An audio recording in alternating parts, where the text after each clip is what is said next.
Delete handle. Yo, welcome to another tutorial lesson. My name is David Ando and I'm reaching you from Slur Academy. In our last video, we'll talk about how to configure your Cubase, the project setup and the audio device. And today we'll be talking about how to add tracks to your project. And by adding tracks to your project, you will be able to start your creative process through MIDI and also the recording process, capturing some voices into your Cubase.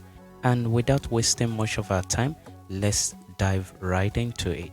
After setting up our project, after setting the device, then the next thing we need to do is to add tracks so that we can start working.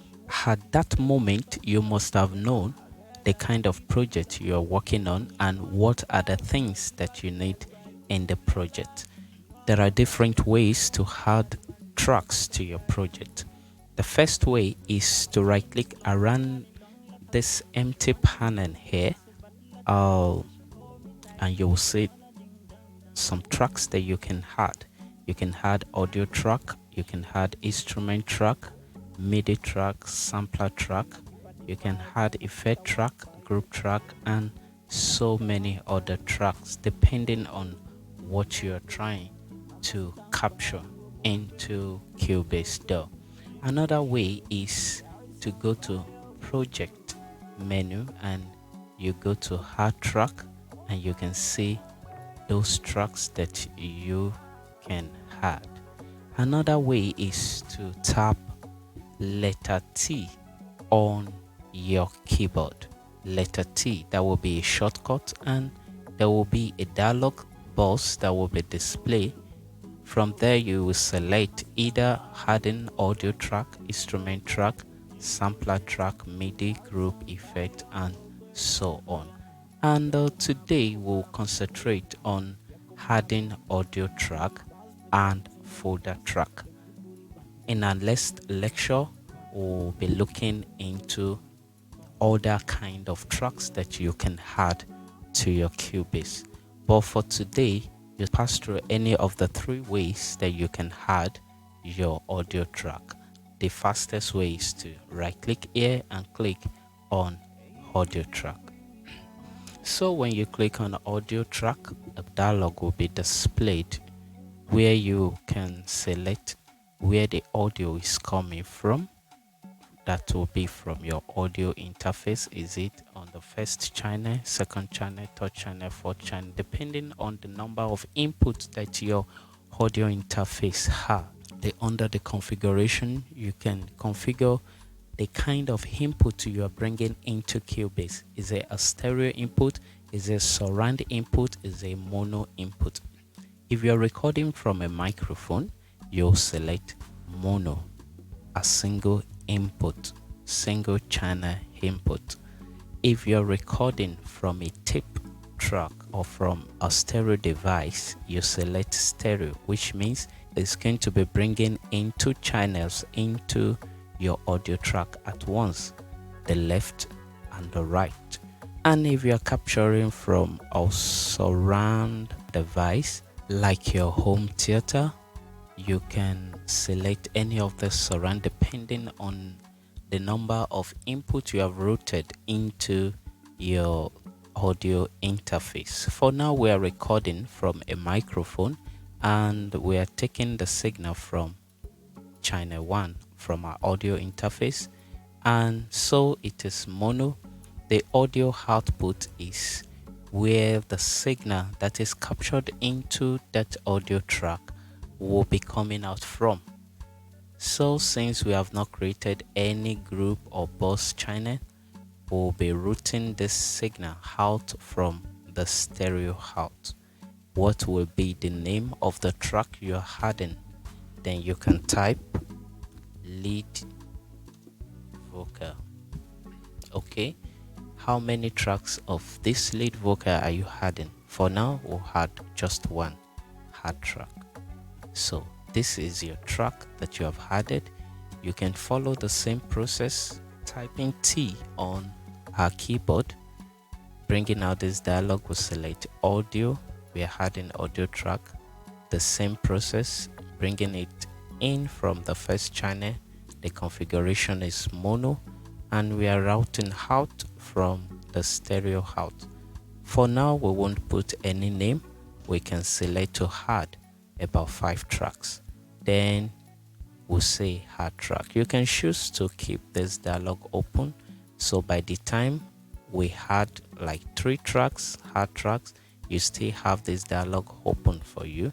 And let's choose to remove this option, and we'll select 2 additional tracks, hard track, and now the dialog box is gone. So we can manually rename our audio track as well. Let's talk about how to rename this audio track. You simply double click on this name, which is audio 01, and you type in the kind of signal you are bringing into that track. Let's call it duet, and probably we are bringing in lead chorus. Okay, we might be recording keys here.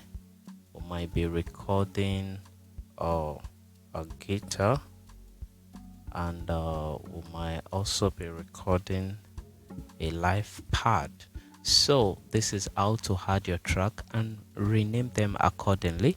You can as well arrange this track by simply clicking on it and dragging. You can see the green line showing you that this track will be repositioned ahead of the lead chorus. Just release the mouse button to drop it there. You can as well rearrange it again, taking this guitar up. You can take this pad all the way up here. You can take the lead vocal, and by holding down the control on your keyboard, select the duet, which means you can move 2 tracks at once, then clicking and dragging all the way down. Okay, so clicking on the first, you can hold down your shift on the keyboard and select the last. This will enable you to select all the tracks in between the first and the last track that you have selected. If you are selecting from the keys to the lead vocal, hold down your shift key and you click on the lead vocal. Then you can see you have selected between the first click and the last click. You can as well reconfigure some things. If you look under the inspector panel, that will be on the left zone. If the left zone is not showing, you can bring it out here from this button, you see. And under the inspector, you can choose to reduce the volume of the track. You can choose to change the panning of the track left or right. You can use the track delay to delay the signal that is being recorded on this track. We'll look deeper into that later on in the future. You can as well select the input where the signal is coming into this track. You can also change the output. You are not compelled to use what you have originally configured for this track. You can as well change them. Then you have other options. You can equalize, you see what is being recorded on the track. You can add some effects to this track. You can add a dynamic effect. You can add a compressor to it, you see. So just like that, you can send the signal to another track that you have created, probably an FS track, a boss track. You can as well adjust the volume, the level of the track through this fader, you can see. And every track that you have added in your project will also be represented on the mixer, the pad, keys, guitar, and so on. Now let's look deep into the feature of this track.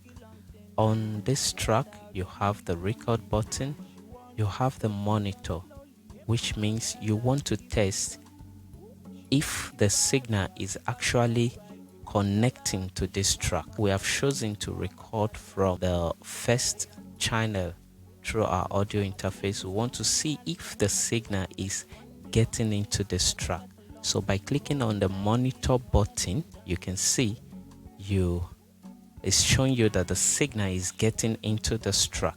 Okay, now if you have so many input on your audio interface, you can set to record a multi-track, like recording 4 at once, 5 signals at once, 6 signals at once, depending on the number of input that your audio interface has. And you can configure that to select a different input. If this is coming in from the first channel, this might be coming in from the second channel.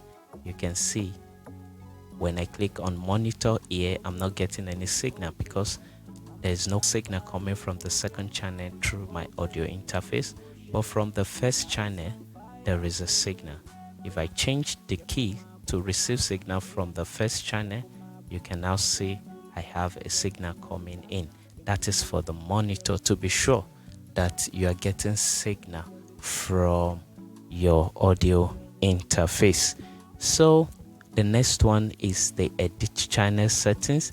This one will give you an elaborate view of the effects that you can set for your track. You see, you can see the effect that we have added through the insert here. You can as well see it in channel settings. You can see the insert. Then Cubase comes with stack effect that is being placed in each of the channel. We call it the channel strip. On this channel strip, you have the gate, compressor, EQ, tools, saturation, and limiter. So if I want to apply gate on this track, what I would need to do is just to put it on here. Okay, then I can adjust the settings. If I want to add a compressor to this track, I can simply click on the compressor to activate it. I can as well click on this drop down arrow to select a different kinds of compressor or deactivate the effect. I can as well drag from to rearrange the effect. You understand? We can bring the EQ to the first, we can next followed by the gate, followed by a saturation, followed by a compressor, and all that. So you can rearrange this effect instead of adding the effect here. If basically what you need, you find them in this channel strip, so you can make use of them, and they're pretty good if you know your way around them. So this equalizer is also the one that is being placed under the channel strip. But for an elaborate view of the equalizer, you can see, you can adjust it under its own view. Now by the left side, where you have the inserts where you can add your effects, you have the channel strip also. So this shows you that after this effect, the connection goes into the channel strip. But if you want your connection to go from the channel strip, that is the signal coming into your audio track, should go to the EQ first, the result goes to the noise gate, then after that comes to this compressor, which is under the insert. Then you have to select this button to move the channel strip to pre-insert position. So when we click on this, the signal goes straight to the EQ, then next to the noise gate, and after that pass it on to whatever effect you have here. Everything you have in your inspector, you have an elaborate view in your channel setting. Then the next one is a sign to show you the configuration of this track. Is it a mono track? Is it a stereo track? For example, let's quickly add a stereo audio track, stereo, and see what it looks like.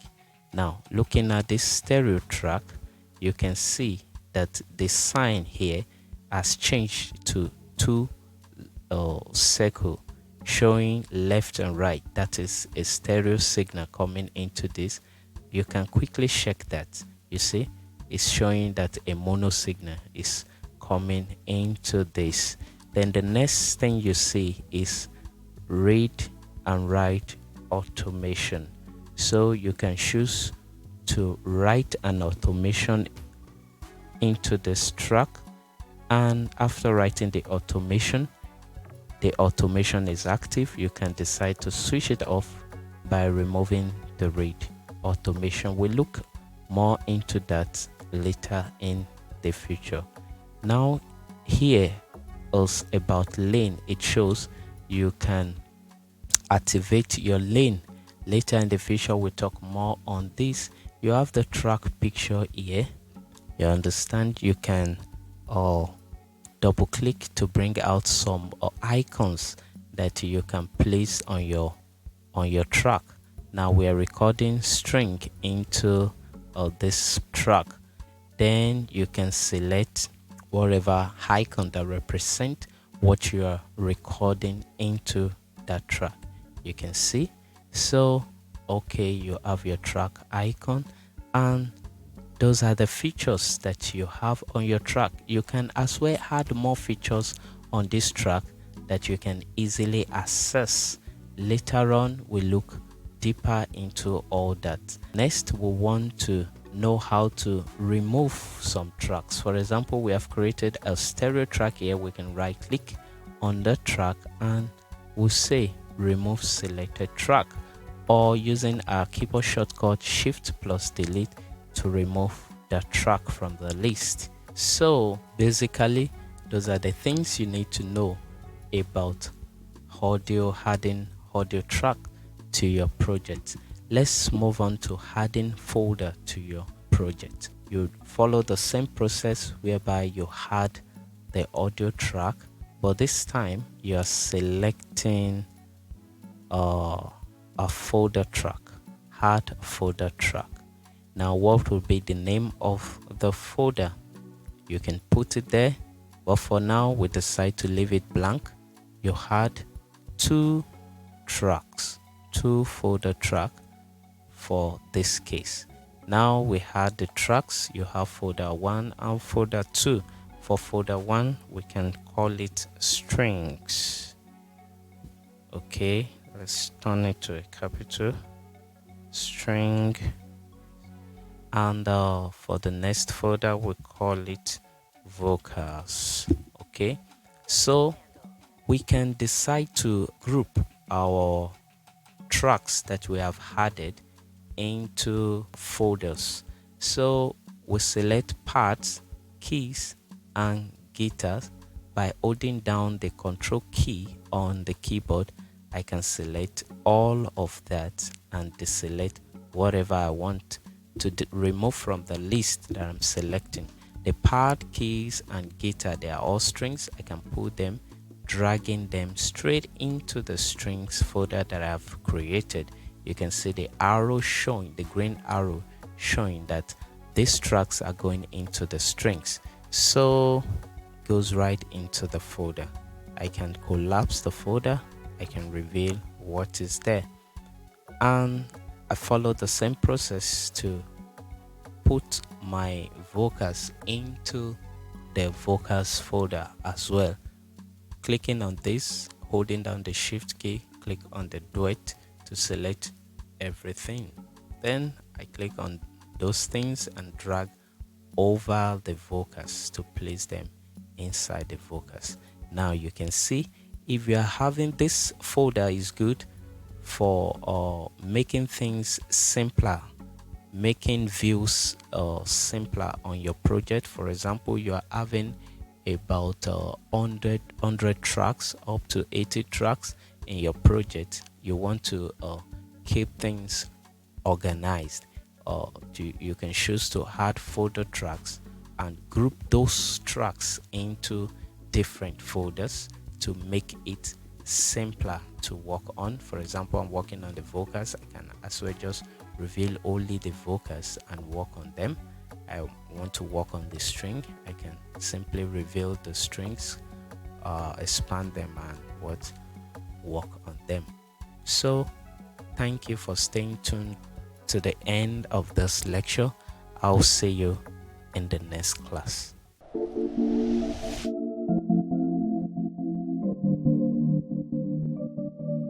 Ooh, nah, nah, nah, yeah.